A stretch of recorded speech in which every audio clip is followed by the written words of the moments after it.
ऐसी जिंदगी होगी, हर तरफ खुशी होगी, इतना प्यार दूंगा तुझे ए मेरे सनम।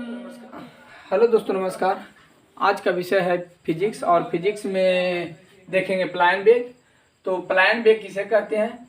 तो प्लायन वेग वह वेग है जिससे किसी वस्तु को फेंकने पर वह वस्तु वापस लौटकर नहीं आता है। यानी कोई भी वस्तु अगर ऊपर की ओर फेंकते हैं तो वापस पृथ्वी पर लौट करके नहीं आती है।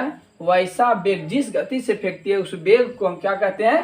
प्लायन वेग कहते हैं। ठीक है, यहाँ तक समझ में आ गया।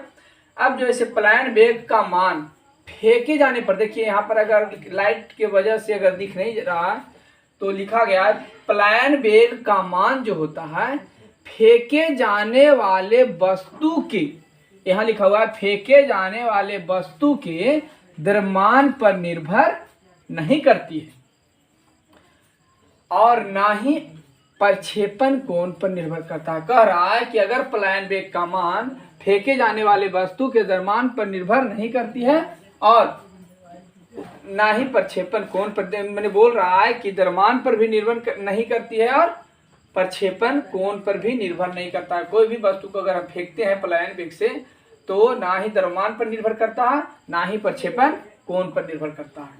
ये दोनों कोई किसी पर निर्भर नहीं करता है। पृथ्वी पर प्लायन वेग का मान जो होता है, हम लोग ऑब्जेक्टिव में याद करते हैं, पृथ्वी का प्लायन वेग मान जो होता है 11.2 किलोमीटर पर सेकेंड होता है। पृथ्वी का प्लायन वेग का मान जो होता है 11.2 किलोमीटर प्रति सेकेंड होता है। चंद्रमा पर प्लायन वेग का मान जो होता है वो 2.35 किलोमीटर पर सेकेंड होता है। 2.35 किलोमीटर पर सेकेंड होता है। सूर्य पर प्लायन वेग का मान 42 किलोमीटर पर सेकेंड होता है। देखो, सूर्य पर 42 किलोमीटर, चंद्रमा पर 2.5 किलोमीटर पर सेकेंड और पृथ्वी पर प्लायन वेग का मान 11.2 किलोमीटर पर सेकेंड होता है। ठीक है, चंद्रमा पर उतरने वाले व्यक्ति जो होता है उसको अंतरिक्ष यात्री जो होता है, चंद्रमा पर उतरने वाले अंतरिक्ष यात्री अपने पीठ पर बोझा बांधकर उतरता है। चंद्रमा पर जो उतरता है वो व्यक्ति, चंद्रमा पर उतरने वाले अंतरिक्ष यात्री अपने पीठ पर बोझा बांधकर उतरता है, क्योंकि पृथ्वी की तुलना में चंद्रमा पर प्लायन वेग का मान कम होता है। पृथ्वी पर की तुलना में चंद्रमा पर प्लायन वेग का मान कम होता है। इसके वजह से अंतरिक्ष यात्री अपने पीठ पर बोझा बांध करके ही चंद्रमा पर उतरता है। चंद्रमा पर से देखने पर अंतरिक्ष जो है से काला दिखाई देता है। चंद्रमा पर से देखने पर अंतरिक्ष काला दिखाई देता है। कक्षीय वेग कोई भी ग्रह, कक्षीय वेग किसे कहते हैं? अब अगला क्वेश्चन जो है से कक्षीय वेग किसे कहते हैं?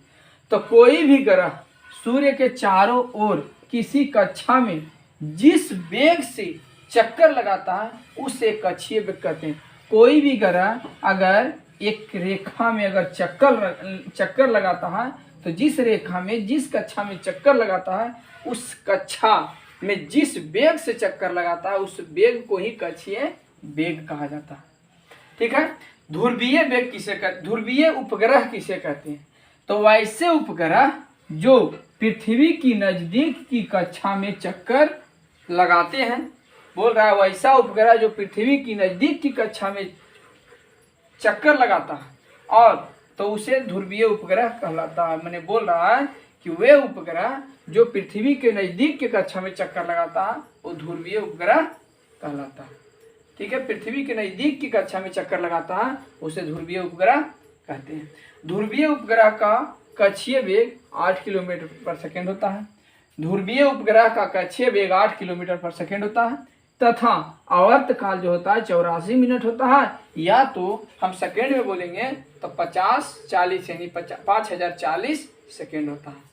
इसका उपयोग जो किया जाता है वो मौसम संबंधी जानकारी के लिए किया जाता है। इसका उपयोग जो ध्रुवीय उपग्रह का उपयोग किया जाता है, कक्षीय वेग जो 8 किलोमीटर पर सेकेंड होता है, आवर्तकाल 84 मिनट या 50-40 सेकेंड होता है, तो इसका उपयोग जो किया जाता है सिर्फ मौसम संबंधी जानकारी के लिए किया जाता है। यहाँ तक समझ में आ गया? ठीक है, तो अब जो इसे आगे बताना है ग्रहों का नियम। ग्रहों का नियम किसने दिया था? तो ग्रहों का नियम केपलर ने दिया था। ग्रह का नियम किसने दिया था? प्रश्न आता है ग्रह का नियम किसने दिया था? तो केपलर ने दिया था। ठीक है, ग्रहों के लिए केपलर ने 3 नियम दिया था। ग्रहों के लिए केपलर ने कितने नियम दिए? तो आंसर में 3 नियम दिया था। कौन कौन नियम है? तो कक्षा का नियम, क्षेत्र का नियम, परिक्रमण काल का नियम। तीनों नियम जो है से लिखा गया है, कक्षा का नियम, क्षेत्र का नियम और परिक्रमण काल का नियम। कक्षा का नियम क्या है? तो कोई भी ग्रह सूर्य के अगर चारों तरफ चक्कर लगाता है और अपने कक्षा में चक्कर लगाता है, उस कक्षा के दीर्घवृत्ताकार पथ पर कक्षा में चक्कर लगाती है, जिसके फोकस पर सूर्य होता है। अगर फोकस पर सूर्य हो तो उसे क्या कहते हैं? कक्षा का नियम कहा जाता है। क्षेत्र का नियम किसे कहते हैं? तो कोई भी ग्रह अगर सूर्य के चारों ओर चक्कर लगाता है, सूर्य के चारों ओर चक्कर लगाता है, तो वह समान समय में समान क्षेत्रफल तय करता है। समान समय में समान क्षेत्रफल अगर तय करता है तो उस नियम को क्षेत्र का नियम कहा जाता है। अगर यहाँ ध्यान देना, फोकस पर सूर्य होना चाहिए और दीर्घवृत्ताकार कक्षा में चक्कर लगा रहा है तो कक्षा का नियम कहा जाता है। और अगर समान समय में समान क्षेत्रफल जो है तय करता है तो उसे क्षेत्रफल का नियम कहा जाता है। और परिक्रमण काल का नियम क्या है? तो इस नियम के अनुसार परिक्रमण काल T, परिक्रमण काल को सूचित करते हैं T से का वर्ग सूर्य के मध्य दूरी जो होता है R के से सूचित करते हैं कि धन का समानुपाती होता है। इसके अर्थात में इसको दर्शाया गया है T² बराबर RQ, T² बराबर RQ। कोई भी ग्रह सूर्य के चारों ओर दीर्घवृत्ताकार कक्षा में चक्कर लगाता है, यह बात कोपरनिकस ने कही थी, लेकिन बताया रहा है कि कोई भी ग्रह सूर्य के चारों ओर चक्कर लगाता है। तो ये बात जो है सबसे पहले किसने कहा था? कोपरनिकस ने कहा था। ये बात कोपरनिकस ने बोली थी कि कोई भी ग्रह सूर्य के चारों ओर वृत्ताकार कक्षा में दीर्घाकार कक्षा में चक्कर लगाता है, लेकिन इस बात को ग्रह का नियम जो है देकर केपलर ने स्थापित कर दिया। तो इस बात को जो है से ग्रह ने बाद में आ करके और ग्रह का नियम दे दिया और अपने बात को केपलर ने क्या किया? स्थापित कर दिया कि कोई भी ग्रह सूर्य के चारों ओर परिक्रमा करता है, सूर्य के चारों ओर अपने पथ पर चक्कर लगाता है।